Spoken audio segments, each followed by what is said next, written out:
I'd like to quickly show you an example of how I think about conversion optimization. And the first thing I'll say is that because of the nature of the work that I do for my clients, I cannot disclose many of the test results. So, which is kind of frustrating for me because I want to be able to share and talk and document the process that we use.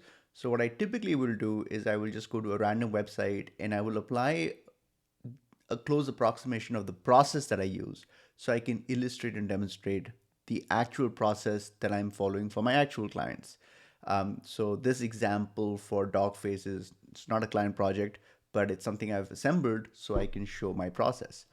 The other thing I'll say is that one of the things that I'm always thinking about is minimizing the redesign of the page because the page has there's a lot of effort that went into creating the page, and the page is already working to some extent, whether it's a conversion of 2% or 3% or 4%. That's still a non-zero number, so it's critical for the client that I don't disrupt this. So the challenge is, how do I maintain that conversion rate while also going after new audiences? And the audience that I'm really focused on are people who are interested but need a little more convincing. Now, in order to identify these people, what we do is, and since we can't redesign, is at strategic locations, we are placing call to actions on the page. So there's a quality matters call to action over here. If you come over here, there's a learn more link that we've added. Then we added this box over here. All of this is working within the design architecture of the page. So it just fits in. So that is essentially like the mechanism we've created so we can filter out these people who are interested but need more convincing.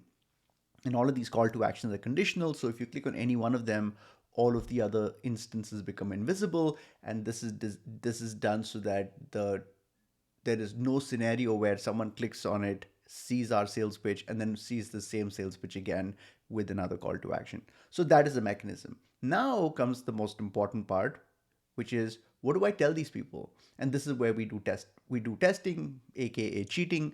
What we do is, when you click on these call to actions, you see a light box, you see a full screen light box on mobile.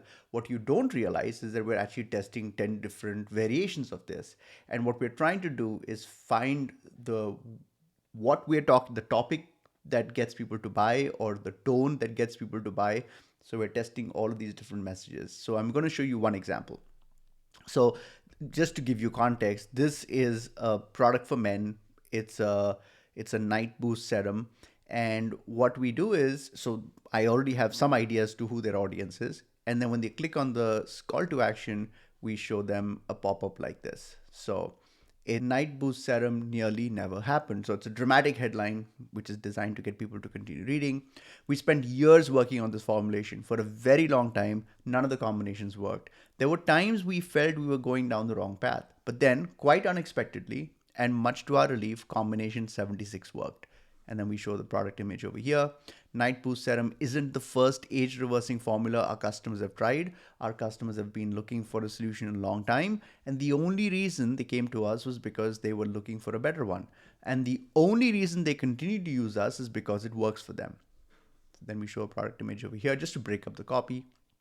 Our customers have such high standards that if we mess around with the formulation even little, they will immediately stop buying. Women are lucky because they are aware of taking care of their skin for a very long time, and as a result, they take good care of their skin. Unfortunately, men have not been educated on the importance of skincare, which is why many men learn this lesson at 50. And this is a really important thing, is that on their website, they actually have a pop-up with a discount code. But most people will close the pop-up because it's kind of like slaps you in the face. But I realized that if someone hasn't signed up, they could, and they're reading our sales pitch, they're probably interested. So this is conditional code. So if they have already signed up, this will be made invisible. If they haven't signed up, we are repeating that call to action over here. And when they click on it, then there's an email sign up. Until they build a time machine, use Night Boost. That's the call to action. You click on it, it takes you back to the PDP, and then we can measure to see how many people saw the sales page, how many people read the sales page, what was the conversion impact of the sales page, and then we can test different variations, and we're essentially trying to break into a safe and find the perfect combination. So this is one example. Let me know what you think about it. And if you are interested, I can even send you this mockup file.